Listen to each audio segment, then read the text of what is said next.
light within my heart, light within my thoughts, light within our words. May one and all and everything, blessed and loved, ever be.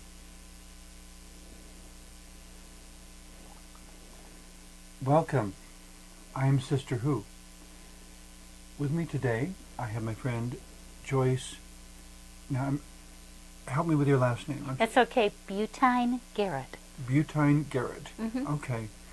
And the topic we came up with to talk about today is when is your practice your practice? And maybe you could give a little more context to what exactly is we're addressing in that. What I was thinking when that topic came up and we were talking about it some time ago, it had to do with how we are in the world in terms of what we do, and how what we do is really what we are. Okay. And at many times, a lot of times we forget to look for the resonance between the two. Exactly.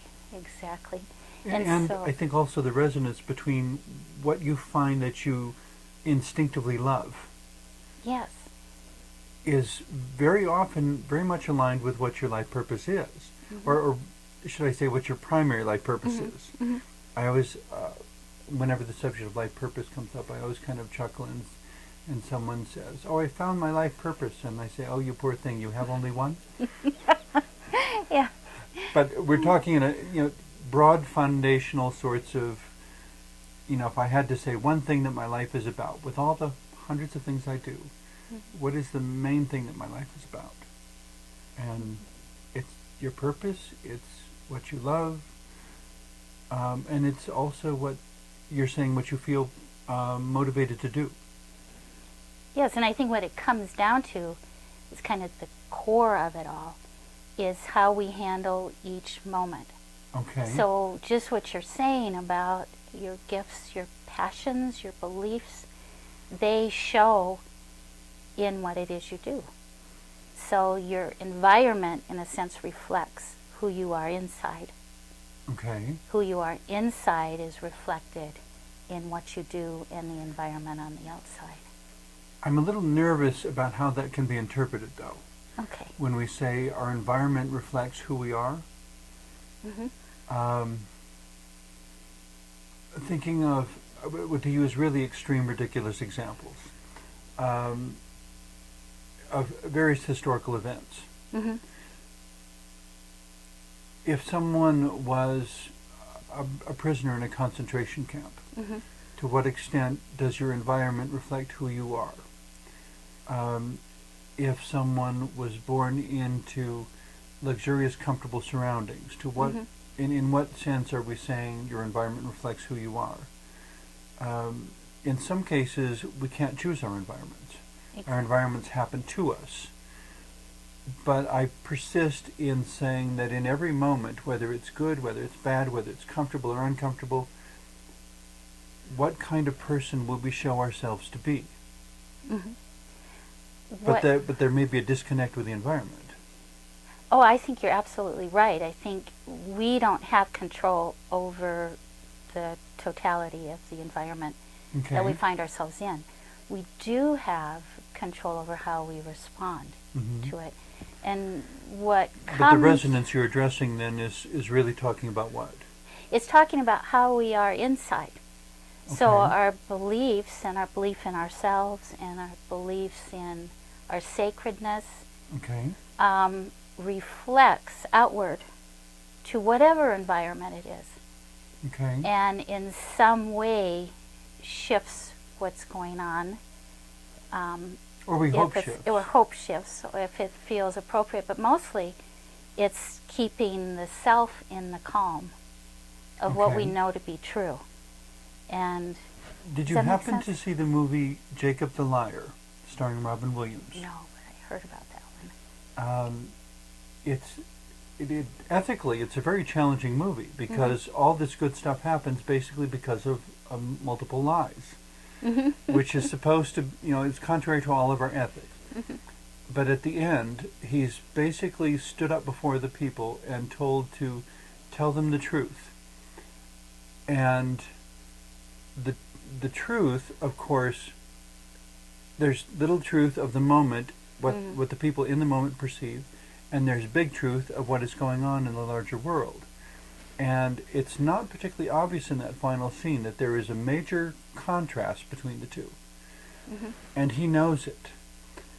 And I don't know if everyone saw it or not, but in that final scene, the Nazi commander basically puts a gun to his head and says, tell them the truth.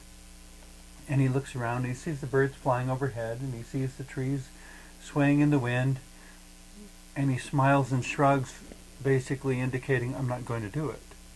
And of course the guy shoots him. And in the moment, when you are no bigger than that moment, it seems to be this horrible tragedy where life has been snuffed out and so forth. When you look at the bigger picture, and you hear his voice narrating that, and then they were all carted off on the trains and never heard from again. And then he says, but maybe that's not how it happened at all. And you have these people in this train car, and suddenly the train starts slowing down. And they're looking around like, what is going on? And they peek out through the slats of the train car. There's a Russian tank on the tracks. All the radio report he heard at the beginning was absolutely correct, that the Allies were approaching, the Germans were losing, the war was ending. The Germans didn't want them to know that truth, because they wanted them to know the small truth of we're in charge. We control your destiny. And of course in the end they didn't. And the greater truth triumphed. But that's where, I forgive this big long digression, I don't mean to dominate the conversation or anything, but his contribution, maybe it was ethically questionable, and I don't have a final conclusion on whether what he did was right or wrong or what should have happened. But there's no denying that the not invasion, but the introduction, the insertion of bigger truth into a smaller situation changed the perspective of what was going on completely. You caught exactly what I've been would want to say, and you said it better than I ever could have. Oh. So, and I think the concentration camp, that whole era in our history, is one that really challenged this practice is our practice. Can we take what we believe and what we know to be true and apply it to the situation that we're in? There's another movie, and I, for the life of me, can't remember the name of it. You may know it as I describe it, but it's about a father who is forced into a concentration camp with his son, and his wife is separated from him. But he's a really down-to-earth, happy-go-lucky guy who always found the fun in things. And here he was having to be with his son in this very tragic place.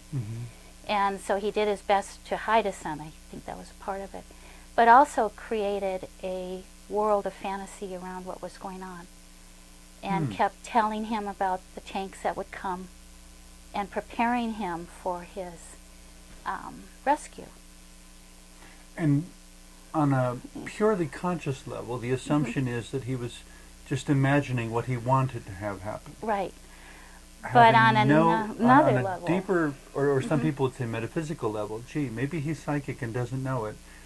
The tanks really were approaching. Yes. The Allies really were advancing. And he prepared his son for that possibility, for that opportunity. And the ending of the movie was, as the tanks came, his son was in pure joy.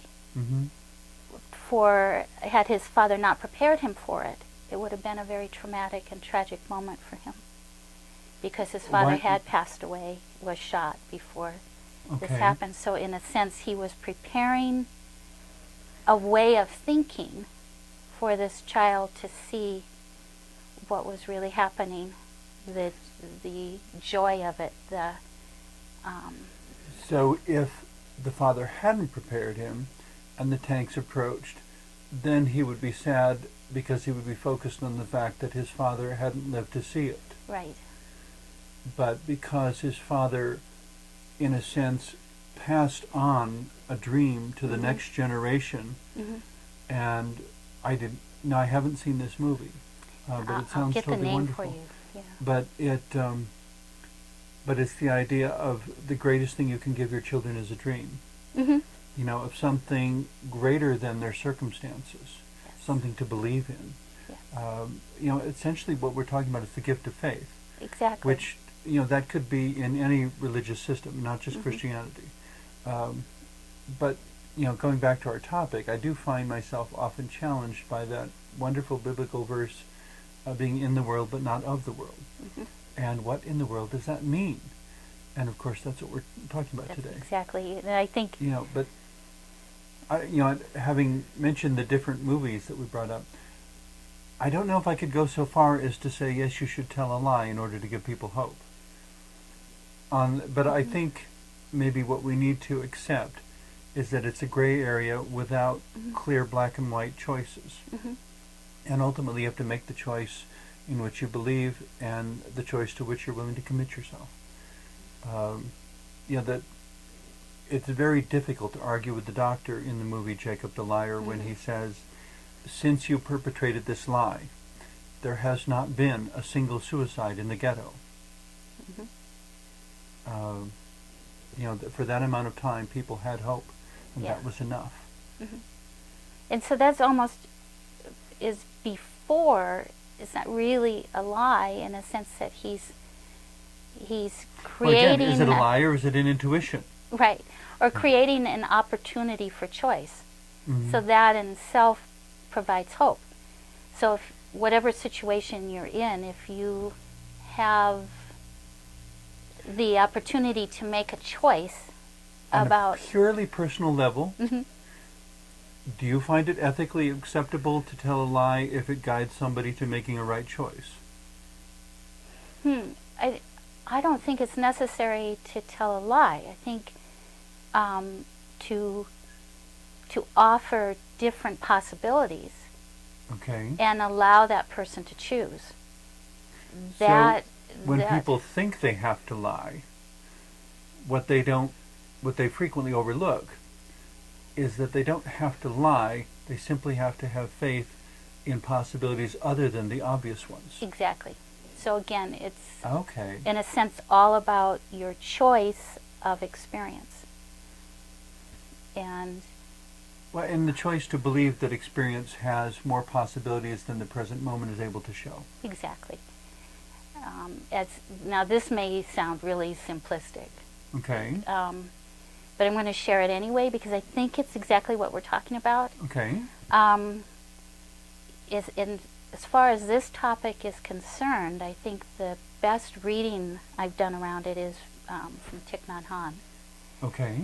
And he really, in my experience, expresses and shows you how to be in the present moment, but not in the present moment of his choosing, in the present moment of your own choosing. And Okay. allows. I'm puzzled by that Okay. distinction. And so this is where it's going to be simple. So Okay. please bear with me. One of his meditations is called the dishwashing meditation. Okay.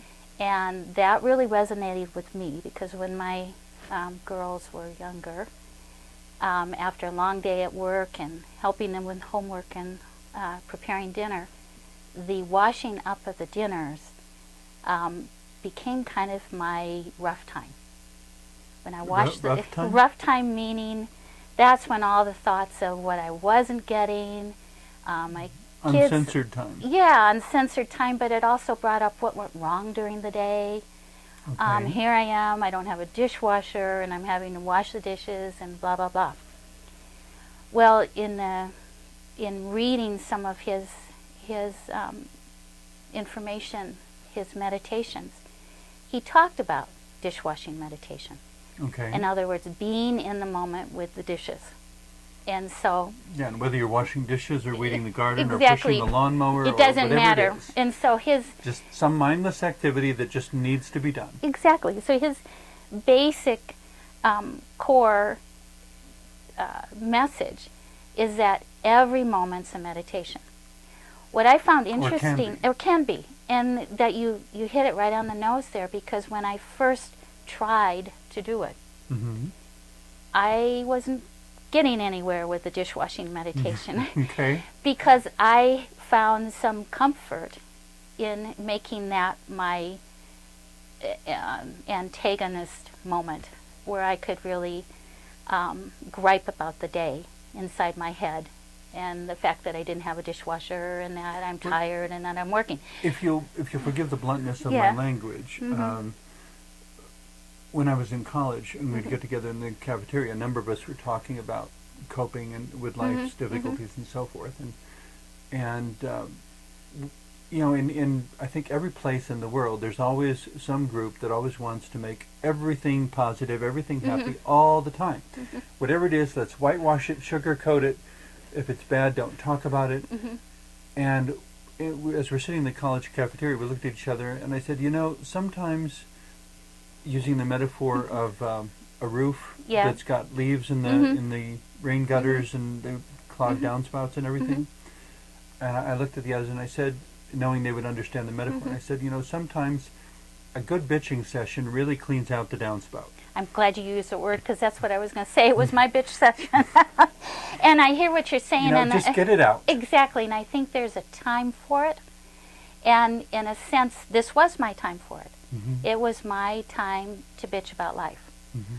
What it created... Because it doesn't always feel good. It doesn't always feel good, and I think that's another topic in and of itself, because I think in listening to where we're not satisfied, we can learn a lot about ourselves. However, as a mother, I wasn't creating a space in the kitchen there at the end of the meal with the dishes that was welcoming to my daughters. So you'd wind up in the kitchen alone. So I wound up in the kitchen alone, no matter how many times they said, would someone come in here and help me, you know, that kind of thing. We don't want to be in the same room with you. You got it. Which, you know. I have a bit of issue with that, I guess, because I think we need to be willing to be present with somebody in their bitching sessions, so that the two of us together can learn how to navigate bitching sessions constructively. I absolutely agree, and I think part of allowing for that space is to first make space that's safe. So when the girls and I are away from each other all day, and I'm creating a space that's not safe, there isn't even safety for them to come and tell me what didn't go right that day. And so I think part of what I'm saying is to practice a core belief, and that's what Thich Nhat Hanh is really saying, is what in the moment can you be grateful for? And the thing to remember about a practice is that it's chosen. It involves self-discipline. It involves self-awareness. And it involves honesty. Exactly right. You are choosing to do something in response to something, not as a reaction to something. Exactly, and for me, that bitch session had become a habit. I was comfortable. And it sounds like yours was running in circles. Yes, it was. So I had to make a choice to choose to do it differently. And I mean, you can identify negative things that need to be addressed. oh, absolutely, and in fact, but if you obsess about them and never look beyond them, yes, then the point of identifying them is kind of meaningless. Exactly. And so when I made a conscious choice to stand back and see myself, what I was doing, and say, do I really want to do this? Is this really the time? And chose to wash the dishes, feel the water, smell the scent of the detergent, to honor the people that ate off the dishes that I was cleaning, to be grateful for the food that we had. It brought a calm to my nervous system that I desperately needed, a need that I wouldn't have identified if I hadn't made a conscious choice to change a way of being that I was comfortable with. But choosing calm should never be a choice of avoiding the things that concern you. Exactly. What it does is creates a space of safety inside myself. And perhaps a more civil way of thinking about the challenges. Exactly. I mean, if my computer doesn't cooperate, which happens frequently, excuse me, if my computer doesn't cooperate, I can yell at the computer, and it may or may not provide some emotional release for me, but the computer doesn't care. Exactly right. So, and there's 100 different other alternatives you could choose, but the point is to figure out which one would actually do some good. Exactly. If all I need is emotional venting, there are ways to do that, but there may be more effective responses than emotional venting. And it also allowed me to see a bigger, more ultimate goal, because as I created safety for myself, then the kitchen became safe for the girls to come to. And so it made it a relationship. One that also, in the safety and the comfort of the calm, allowed them to say what wasn't going right for them.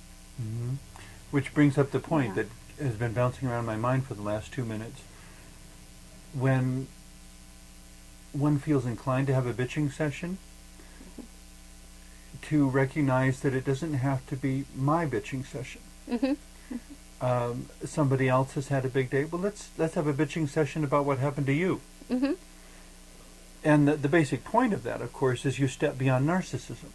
Exactly. It's not only about me. It's not being selfish. It's not, oh, woe is me. Everybody feels sorry for me. Compassion is wonderful, but I'm not sure that's a particularly effective way to express it. When it becomes, life has struggles. If we put our heads together, we can rise above all of them. We don't have to be defeated by any struggle, but we can't rise above them jointly if we don't ever talk about them to know what they are. And so you have to be able to tell me when life isn't working for you, and I have to be able to tell you when life isn't working for me. I guess what I'm saying, if I'm working from, as I was when I was in my own little bitch session, I wasn't watching myself. I really wasn't even hearing myself. Your self-awareness was diminished. Right, exactly. And so in being part of the moment, meaning practicing the practice, the core belief, I know this can work, blah, blah, blah, on, and actually doing it, you could feel that shift and a calm where you can step back and go, wow, I'm really feeling bitchy. What is it I really need? And then it takes a different course of that being narcissistic in any sense of the word. It's saying, okay, what is it I'm really needing? And what came up for me, you finish and then I okay, just had a go, thought. was relationship. Wanted to relate with my daughters. So in a sense, what I really needed became walled, or became a wall by my bitching. So, and I didn't even understand what it was I needed. You didn't realize you were being counterproductive. Exactly. Thank you. Okay. But the other thing that pops into my mind is that it's just as easy to, or it's just as possible for all of this to happen in the reverse, where someone becomes so focused on success, and I got a promotion, and my flowers are growing beautifully outside, and my house is in perfect order, and they become so involved in managing all of this and doing it all that their self-awareness diminishes. Absolutely. And they don't realize the groundedness that's missing. They may not realize that by being so happy all the time, their friends who are struggling don't feel safe opening up to them. You're absolutely right. You know, I can't burden you with my problems. My life is a mess. Your life is perfect. I don't want to ruin your perfection. And I guess if roles were reversed, I would have said, what good is my perfect life if it can't help you? Well, I think... Which comes back to being a practice. Is being in the practice a again. practice involves ups and downs, good and bad, mixtures of all sorts of things. So if I'm hearing what you're saying right, it's an awareness of the moment. It's an awareness of where you are in that wave of, you know, oh, this is challenging, to, wow, this is nice. This is challenging. It's all moving. Well, in both cases, being able to look at yourself through the eyes of others. You know, is my life so perfect that I have somehow wound up on a pedestal where people find me unapproachable? Is my life so tragic that people are afraid of getting, you know, that it might catch if they get too close to me? Somewhere in the middle of the two is this mix of life that, you know, there's good things and there's bad things, and we learn how to cope by the bad things, and we learn how to celebrate the good things. I was talking with someone the other day who was all concerned about the future and what the next year holds or something, and I'm sure there's lots of reasons we could both think of where all sorts of terrible things could happen. My choice is to continue to hold on to faith that the good is equally possible.